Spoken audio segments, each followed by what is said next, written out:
Hello guys, आज की इस वीडियो में मैं आप लोगों को टेंशन फ्री होने के बारे में बताऊंगा। So let's begin. सबसे पहले आता है टेंशन, उसके बाद आता है स्ट्रेस, उसके बाद आती है एंजाइटी और उसके बाद फिर डिप्रेशन आने लग जाता है। और ये सारी वो चीज़ें हैं जो धीरे धीरे हमारे चेहरे पर से हमारी मुस्कान छीन लेती हैं। और इन सारी चीज़ों की जो जड़ है वो है टेंशन, जिसकी वजह से हम हंसना ही भूल जाते हैं। तो डिप्रेशन और एंजाइटी को ख़त्म करने की वीडियो मैं ऑलरेडी बना चुका हूँ। तो मैंने इस बार सोचा कि क्यों ना इन सारी चीज़ों की जड़ को ही ख़त्म कर दिया जाए, जिसकी वजह से डिप्रेशन जैसा पेड़ किसी का भी उग नहीं पाएगा।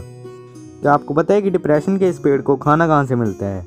इस पेड़ को खाना फियर ऑफ अननोन से मिलता है। मैं आपको समझाता हूँ। जब एक बच्चा पैदा होता है तब वो इतना ज़्यादा खुश रहता है कि उसके चेहरे की स्माइल बाकी सारे लोगों के चेहरे पे स्माइल ले आती है।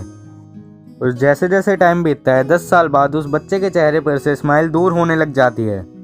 और जैसे ही जब और 8 साल बीतते हैं तब उस बच्चे के पास बहुत सारी टेंशन्स होती हैं, जिसकी वजह से वही बच्चा और ज़्यादा परेशान रहने लग जाता है। और फिर 10 साल और बीतते हैं और उसी टाइम पर ऐसा लगता है कि वो बच्चा डिप्रेशन को फेस कर रहा है। और जैसे ही फिर वो 60 साल का हो जाता है तब उसके बाद वो नॉर्मल होने लग जाता है, उसके चेहरे पर मुस्कान वापस आने लग जाती है। तो ये थे एक ह्यूमन लाइफ के 5 लेवल, जिसमें जैसे ही एक लेवल बढ़ता था तब फियर ऑफ अननोन और भी ज़्यादा बढ़ जाता था। जैसे जब फर्स्ट लेवल में वो पैदा होता है तब उसके पास कोई भी फियर ऑफ अननोन नहीं होता, जिसकी वजह से वो बहुत ज़्यादा खुश रह पाता है। और जैसे जैसे सेकंड लेवल आता है, यानी 10 साल बाद न्यू स्कूल, कोचिंग्स और कॉम्पिटिशन्स में बच्चा इतना ज़्यादा फंस जाता है कि उसकी मुस्कान कहीं खो जाती है। उसके बाद थर्ड लेवल यानी और 8 साल बीतने के बाद वही बच्चा कॉलेज जाता है, जहाँ पर एक ऐसी 9 to 5 जॉब को लेकर हर कोई प्रिपरेशन कर रहा होता है, जिसके बारे में सिर्फ लोगों की सुनी सुनाई बातों पर ही वो लोग इमेजिन कर रहे होते हैं। उन लोगों ने कभी भी उसे एक्सपीरियंस नहीं किया होता है, जिसकी वजह से फियर ऑफ अननोन और भी ज़्यादा बढ़ जाता है।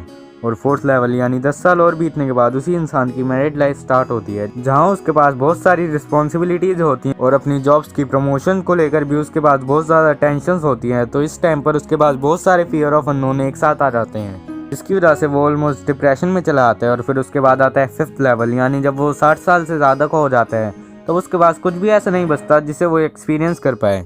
तो इसकी वजह से उसके चेहरे के ऊपर दोबारा से स्माइल वापस आने लग जाती है, क्योंकि उस टाइम पर उसके पास फियर ऑफ अननोन बिल्कुल भी नहीं होता। तो इस स्टोरी के दो मतलब सामने आते हैं। पहला, हमें ये लाइफ बहुत ज़्यादा हैप्पीनेस के साथ मिली है और उसी हैप्पीनेस के साथ हमें वापस जाना होता है। और दूसरा कि जितना ज़्यादा हम अपने बचपन से दूर जाएंगे उतनी ज़्यादा हम डिप्रेशन की तरफ बढ़ेंगे।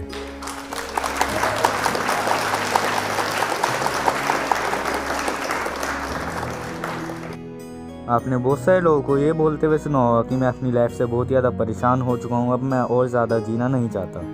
पर आपने किसी को भी ये बोलते हुए नहीं सुना होगा कि आज मैं बहुत ज़्यादा खुश हूँ, आज मेरी जॉब लग गई है और इसीलिए मैं आज मरना चाहता हूँ। तो इस बात से आप ये समझ सकते हो कि जो लोग सबसे ज़्यादा टेंशन में होते हैं उन लोगों की डेथ भी सबसे ज़्यादा होती है। क्या आप लोगों को पता है कि टेंशन किन किन वजहों से आती है? सबसे पहले टेंशन आती है फ्री टाइम से। संदीप महेश्वरी के एक सेशन में एक इंसान ने उनसे क्वेश्चन पूछा कि जब आप अपना बिजनेस स्टार्ट कर रहे थे तब आपको कभी भी डर नहीं लगा कि आपका बिजनेस आइडिया कोई कॉपी कर लेगा तो फिर क्या होगा? तब उन्होंने सोचा और फिर रिप्लाई दिया कि उस टाइम पर मेरे को इतना टाइम ही नहीं मिला था कि मैं इस बारे में कुछ सोच पाता। तो इस बात का मतलब ये है कि जब हम लोग फ्री बैठे होते हैं और हमारे पास कोई भी नहीं होता तब हम सिर्फ अपने काम के रिजल्ट्स या फिर अपने करियर के बारे में ही सोच रहे होते हैं। और तब हम लोगों के दिमाग में उस चीज़ को लेकर बहुत ज़्यादा नेगेटिव थॉट्स आने लग जाते हैं, जिसकी वजह से हम लोग बहुत ज़्यादा टेंशन लेने लग जाते हैं। पर अगर हम लोग टेंशन लेने की जगह उस काम के सॉल्यूशंस निकालने की कोशिश करेंगे तब ना तो हम सिर्फ सक्सेस हासिल कर पाएंगे, बल्कि हम लोग अपनी टेंशन पर भी ओवरकम ईजिली कर लेंगे। मैंने आप लोगों को अपनी पिछली वीडियो में बताया था कि जब अमेज़ोन अपना क्लाउड बिजनेस स्टार्ट करने जा रहा था तब अमेज़ोन को एक डर था, एक टेंशन थी कि कहीं उनके कॉम्पिटिटर्स उनका ये आइडिया कॉपी ना कर लें, जिसकी वजह से उनके कॉम्पिटिटर्स बहुत ज़्यादा आगे निकल सकते थे। तब इस बात की सिर्फ टेंशन लेने की जगह उन्होंने इसके रिजल्ट फाइंड आउट करने की कोशिश करी। तब उन्होंने सोचा कि हम किसी को बताएंगे ही नहीं कि हमारा कोई क्लाउड बिजनेस भी है। उन्होंने उस बात को तब तक सीक्रेट रखा जब तक अमेज़ोन क्लाउड उस हाइट तक नहीं पहुँच पाया जहाँ उसके कॉम्पिटिटर्स को पहुँचने में बहुत साल लग सकते थे। इसका मतलब यह है कि जब आप लोग फ्री टाइम में अपने करियर के बारे में सोच रहे होते हो और उस टाइम पर जो आपके लिए टेंशन्स आती है उसके कुछ सॉल्यूशन ढूंढने की कोशिश करो, जिसकी वजह से आप लोग बहुत ज़्यादा सक्सेसफुल पर्सन बन सकते हो। देखा जाए तो यहाँ टेंशन एक गलती को सुधारने की अपॉर्चुनिटी भी हो सकती है। अब अगली वजह है कंपैरिजन। अगर हम लोग अपने आप को अपर लेवल के पर्सन से कंपेयर करेंगे तब हम लोगों को बहुत ज़्यादा टेंशन होगी, और अगर हम लोग अपने आप को लोअर लेवल के पर्सन से कंपेयर करेंगे तब भी हम लोगों को बहुत ज़्यादा टेंशन होगी। फॉर एग्जाम्पल, अगर आप लोगों की क्लास का टॉपर आपकी क्लास में सिर्फ 60% मार्क्स से स्कोर कर पाता है तब आप लोगों को टेंशन होगी कि अगर यार इसके इतने कम मार्क्स आए हैं तब हमारा क्या होगा, हम तो फेल हो सकते हैं। तो यहाँ पर आप लोगों को अपने फेलियर को लेकर बहुत ही ज़्यादा टेंशन होगी। और अगर आप लोगों की क्लास में एक डल बच्चा 88% मार्क्स स्कोर कर लेता है, तो आपकी क्लास के टॉपर को एक टेंशन होगी कि अगर उस बच्चे ने उसकी पोजीशन को ले लिया तब उसका क्या होगा। देखा जाए तो हम लोग जब भी अपने आप को किसी और पर्सन से कंपेयर करते हैं तब हमारे पास सिर्फ दो तरह की टेंशन होती है। पहली, हमें डर होता है अपने फेलियर का, या फिर दूसरी, ये हमें डर होता है कि हमारी पोजीशन कहीं और ना चली जाए।